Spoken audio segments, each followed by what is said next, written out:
21st of April, 2021. This is our weekly finance meeting for the county commissioners.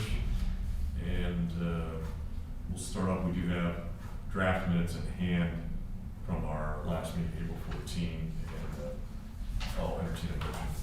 I'll move to approve those minutes. Second. It's moved and seconded. All in favor indicate by saying aye. Aye. Motion carries. Okay, we have two topics of discussion today, both of which feature Mary Kuna. So, is Mary Kuna with us today? I think she's here. Raise your hand. Okay. All right, there she is. Okay, we're going to turn the floor over to you, Mary. You can address these at your own pace. So we will start with the first one, which is the Emergency Rental Assistance Program Administrative Agreement. So this is for the second set of funds the county received. If you remember back in March, we received funding directly from the Treasury. This is a second set of funds that are filtered through the Department of Human Services at the state level. So we've been actively sending down the Treasury funds. And this is the exact same administrative agreement that we had for the last round of funds, but since this is a different pot of money, we wanted a separate administrative agreement. And once we go through this and work with the finance office, then our plan would be to spend both pots of money simultaneously, so we can ideally try and spend down. Currently, with rent relief, we've seen consistent applications. Our online application is up and running. We've to date spent about $500,000 as of yesterday, and we've had checks twice a week. So we're seeing a constant stream. A lot of individuals, it appears, have been paying their rent but not their utilities. So we've had people who have hit their 12-month mark, which is sort of the limit of the program.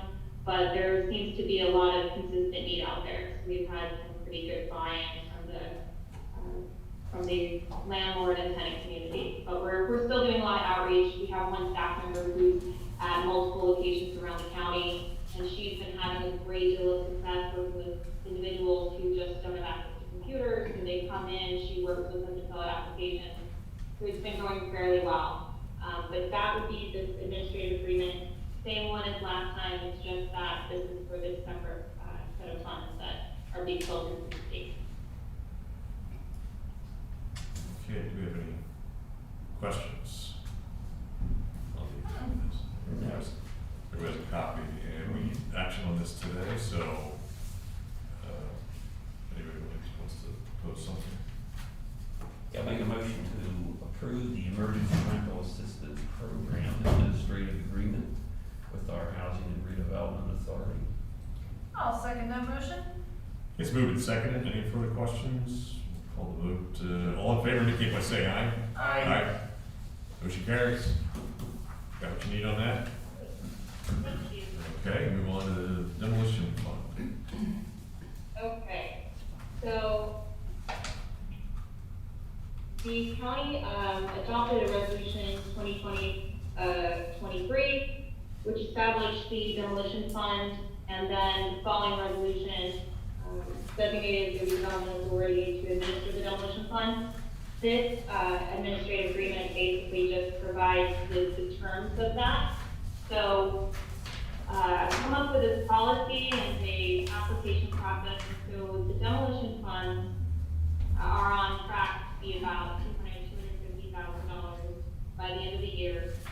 The idea is to create a grant program which anyone can apply to, so municipalities, for-profits, non-profits, for up to $50,000 to demolish a blighted property. That being said, the priority is for municipalities to do emergency demolition. So when the applications are reviewed, emergency demolition is our priority. There are a number of criteria they need to meet. One, if you are going to put in an application, you need to show it needs to be a certified estimate from an engineer or another professional explaining what the cost would be for the entire demolition. And then you also need to show just proves that you have all other resources in hand. So that way we're not just providing funding to anyone to just do as they see. There will also be some clawbacks. So we expect you to pull a permit within 3 months to demolish the property, and it needs to be demolished in a year, or else you have to return the funding. So that is our strategy. It's going to be more of a reimbursement. They have to show that they have clearly put the work in. But our priority really is going to be for municipalities. But we've had some municipalities who reached out, and they seem to have some public-private partnerships going on. They have private individuals who are willing to work with them to demolish the property and build something. And so I think that's an excellent opportunity. So I didn't want to just limit it to the municipalities, particularly because to demolish something in an emergency when it's technically you have to almost go the conservatorship route. I didn't want to really tie us to that. It becomes a bit of a technical nightmare. So in any case, so that's what the demolition fund would be. So we have some plans for clawback. Also, if you were a private developer or a private individual or nonprofit, part of this application, you attest that you do not own any tax delinquent properties in this county. So if you do, you do not receive funding. We do not give anything to anyone who owns additionally tax delinquent property. So hopefully that hinders some individuals from applying. In the administrative agreement, those funding source, because we're basically asking for a 10% administrative fee only to one second funded. So in other words, if all the applications come in, we'll review, but only 10% if they're getting funded to administer whatever that amount is. So if they receive $25,000, just a 10% there, but no other additional fees or anything attached, at least from the county fund. So I'll take any questions if you have them, and I'll send over the application and the policy, but I think that's the route we'll go. And so hopefully we can have a few projects. It looks like 1 or 2 townships have something ready to go and they want to be demolished. This doesn't need to go through the blight board. It's a totally separate law and program. So part of this application also requires the municipality to certify the blight, meaning it's a simple form, but they need a municipal codes official, essentially, or whoever does their inspections, to go out, check the boxes, and provide that with the application. So it really does put whoever is applying for this has to go to that municipality, has to notify them, has to get the municipality to certify that it's blighted.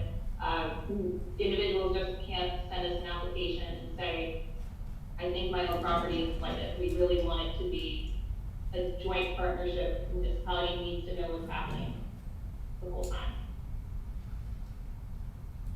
Okay, I just have 1 or 2 questions. I think you just answered the one, and that was that if a private entity is applying, do they need to have the municipality as a sponsor? But essentially, you're saying they need to have a sign-off from the municipality, so it achieves the same thing, I assume?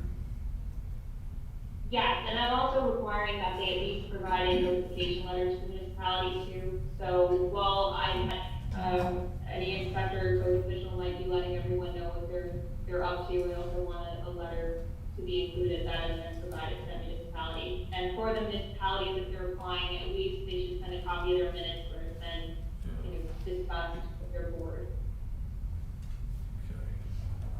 Okay.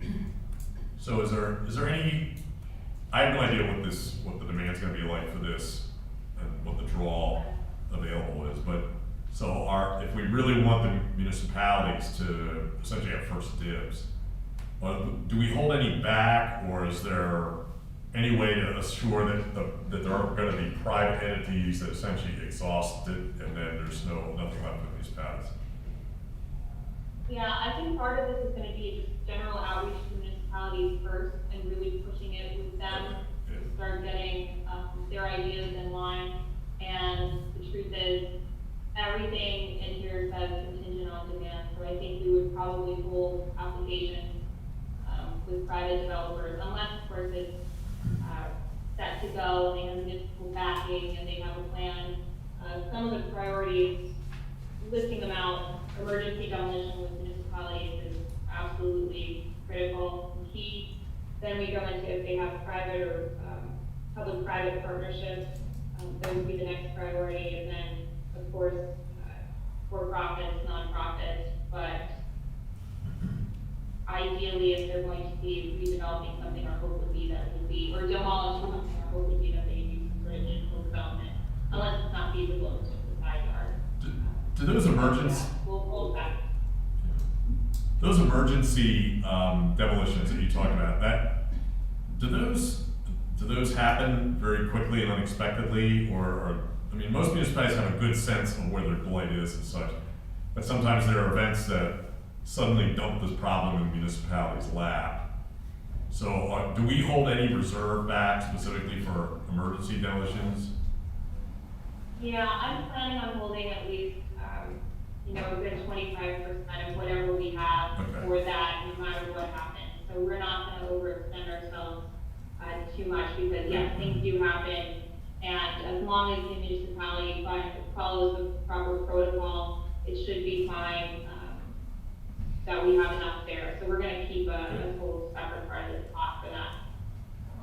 I just have one last question, that is, you mentioned about, so the private applicants, we double check to ensure that they don't have liens, or we're asking them to attest, we don't really check it, right? So, now, so here's my question, a lot of these real estate developments happen, there's a specific partnership formed that's very project specific, so Right. do we have any safeguard against somebody simply dodging that accountability by forming a new partnership? Yeah, it's gonna take a little bit of digging, truthfully. So part of that is also, I think most municipalities, tend to know they have the same old, individuals who are notorious for creating those entities. So it's just in how we structure the language, but it would be a bit of digging into who the owner of that LLC is essentially, or the member of it, but yes, it could get a little sticky, and with any of these programs it will, but we can do enough digging at least to try and prevent them from potentially receiving funding. But again, they need to also have everything in place. So there's a couple of different checks and balances so that even, let's say, they somehow get away with creating that LLC for the project, they need to have money in hand, they need to do the work, they're held to basic timeline. Okay, good, sounds like you thought it through pretty well. Anybody else have questions? Yeah, Mary, this is a 50-50 match. No, so I think what we're doing is, we didn't ask for a 50-50 match, but most of these projects, if you're doing demolition, essentially, you're looking at probably far more than what they're asking. But I could put in a 50-50 match if you'd like, because I think what we're gonna see is that it's gonna cost far more than the 50 to take something down. And ideally, they have to meet all the basic standards of making sure it's remediated and done correctly. So, they'll have to show all the other money in hand. So if they can't, simply say, we'll give them 100% of the project cost. I don't think we'll ever hit that, but I could put that requirement in, though, if you like, for private developers or nonprofits, we could do something along those lines to make sure they at least have the skin in the game. Municipalities are a little more flexible with, I really do think we should, for that emergency side, whatever we can give them up to 50 would be ideal. No, I'm not They're not specifically requesting we do that. I had just thought I had heard that was part of the. No, it's a good idea. I can tweak some language to make sure at least they have to put a percentage in it. Well, that's up to the board. That's all. I wasn't necessarily advocating, I was just asking. No, I think that's not a bad idea. Yeah, actually, I'd be pretty favorable toward something there. I don't have a specific idea if you want to set up, you know, a minimum amount or percentage or what, but if you think that's easily workable, then. Oh, I think so. I think we could put some language in there that they have to put in any grant, you have to put in a little bit of something. Again, for the municipality, I think we waive it, but for a private or nonprofit individual, they have to have some skin in the game. Okay, will that preclude us from taking action on this today, then, if we're waiting for verbiage? I don't think I so. think so. You're approving our administration of it, so this is just the administration okay. agreement, we're not approving the right. But I will, when the fund does, I can send it over to everybody to take a look and take some critique. This is just for us to administer it, and then what I'll do is provide you all something for, just even probably over to Kurt and Jamie as well for some feedback. Yeah, that's fine, but I think we should definitely see what the other piece that you're working on. Okay. Okay, any further questions? No. All right, that was very informative. Okay, at this point then, We need action. we'll need action on this, so we'll entertain a motion. So I'm gonna go ahead and move to approve the Cumberland County Demolition Fund Administrative Agreement as presented today by Mary Kuna. A second. Okay, it's moved and seconded. All in favor indicate by saying aye. Aye. Motion carries. You got it.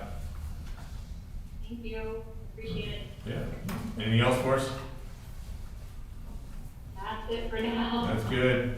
Stop selling once you made the sale. So, okay. All right, thanks, Mary. Thank you. Okay, we'll move on to item 4, which is other business. Anything? No. Anyone? If not, we do have an opportunity here for any public comment. Is there anyone waiting to offer public comment? No, there's not. Okay, so obviously none of that. So at this point, entertain a motion for adjournment. So moved. We stand adjourned. Thank you.